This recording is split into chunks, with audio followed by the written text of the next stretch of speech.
Morning, everybody.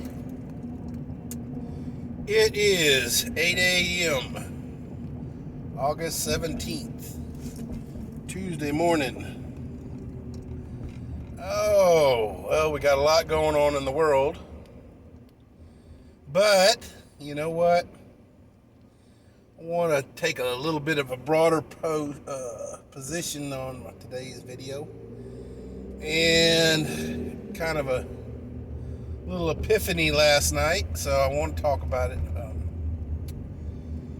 Our government, federal, state, and local, are all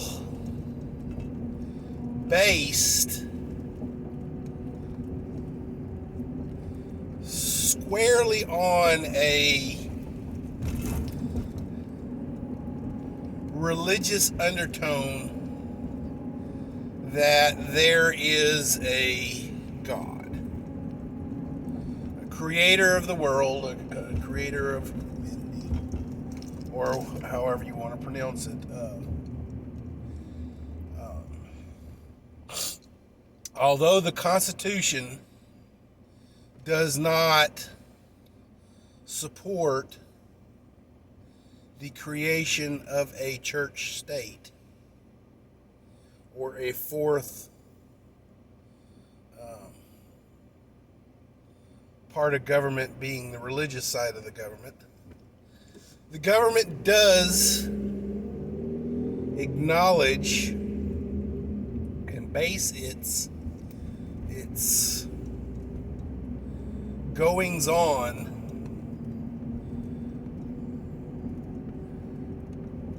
a religious morality or religious moral code.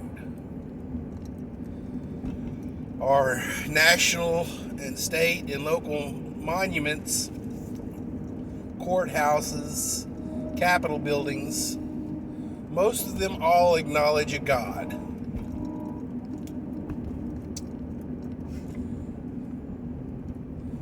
So, how does this play out 200 some years later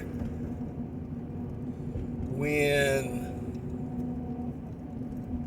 man or Americans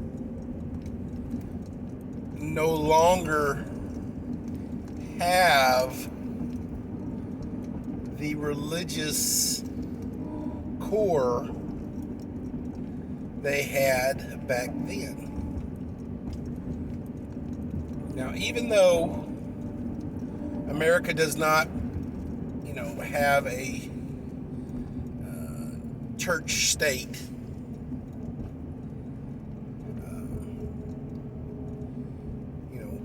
it does grant freedom of religion, meaning that even though the government itself does not back any one particular religion, you have the freedom to worship how you want to. And the state is not going to say, hey, this religion is the religion that the state wants to acknowledge, and we're going to follow the code of this particular religion. But if you think about it,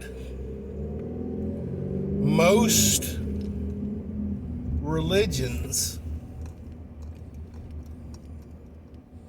preach pretty much the same thing: tolerance, diversity, meekness,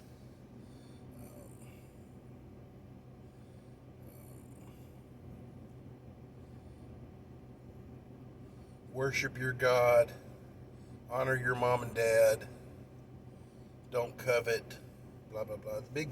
The big 10. And they're written in any number of ways, but the Big 10 kind of covers almost all of the religions out there. So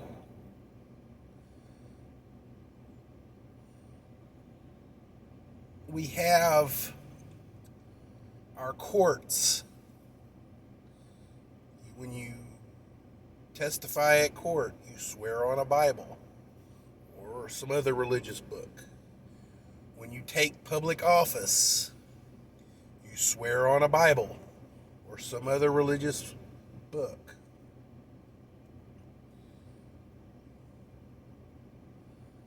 What happens when you swear on a religious book, but you do not associate or believe or acknowledge the morality in that book?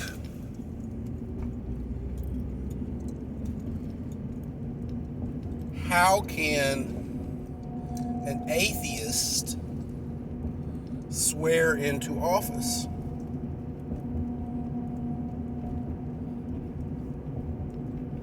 Swear on a Betty Crocker cookbook? I don't know.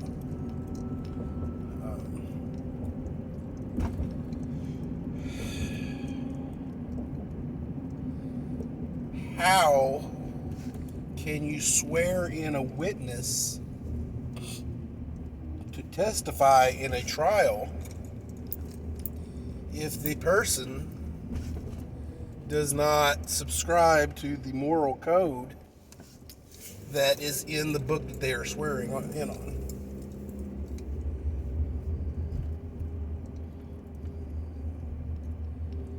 This ultimately, guys, I feel is some of the problems we're having with our courts and our public officials. They are not,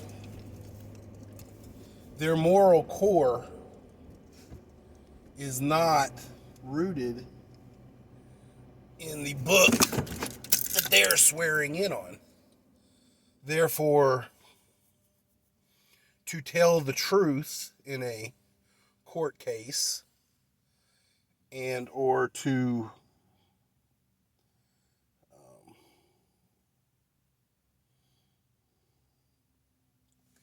follow an oath to uphold a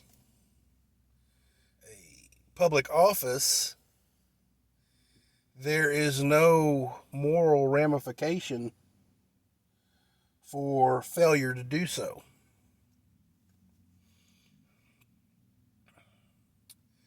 Back in the day, when there were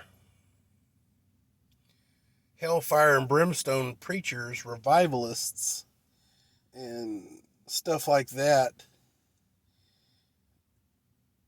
Americans and persons had a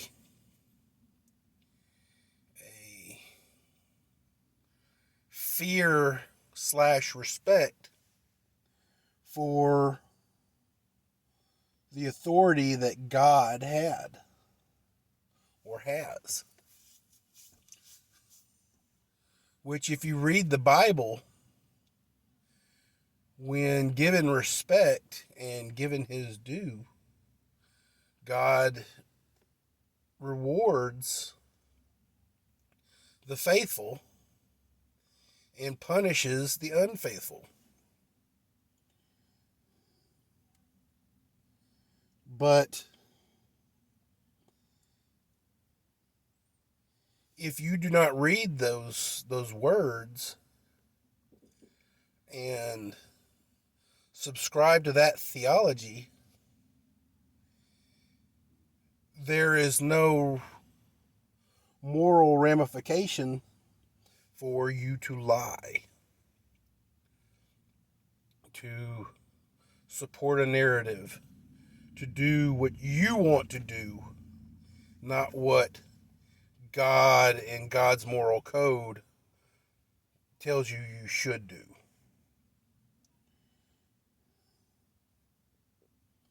So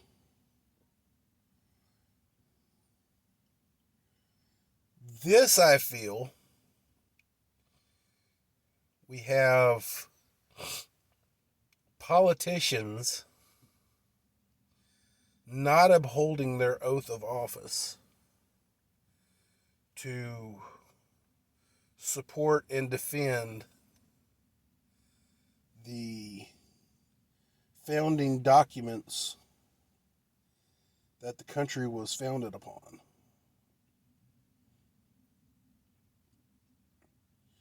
So,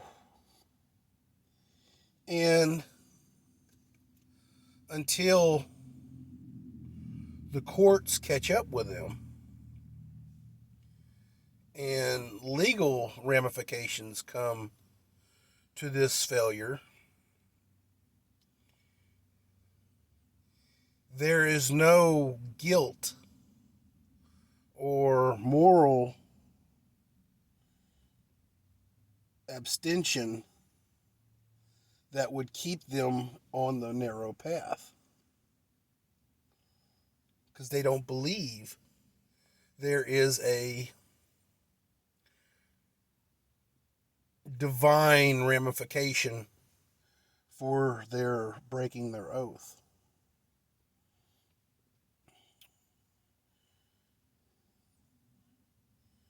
We see this in marriage too. Persons not taking their wedding vows, and the institution of marriage is originally and first and foremost a religious thing. Once again, government has stepped in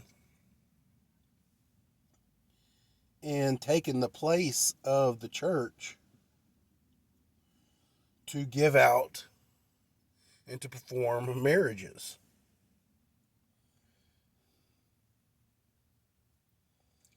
Any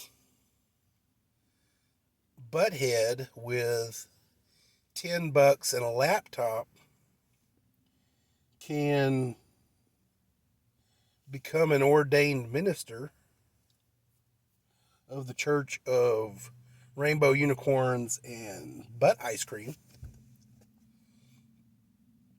and perform a marriage.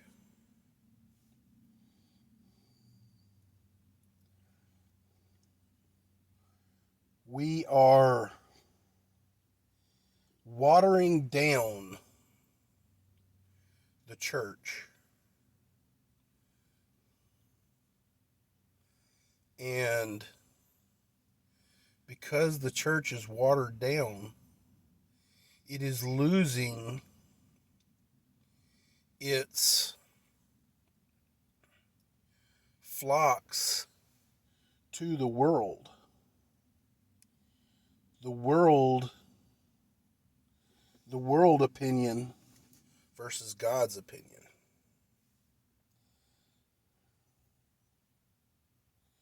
It's very, very, very bad, guys. Very, very bad. But,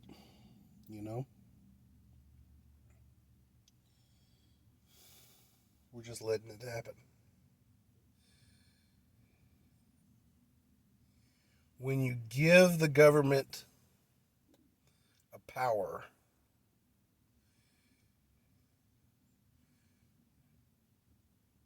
with a promise that they will give that power back, you should look behind them. Their fingers are crossed. They're not going to give back the power. And if they do give back the power, it is not voluntarily.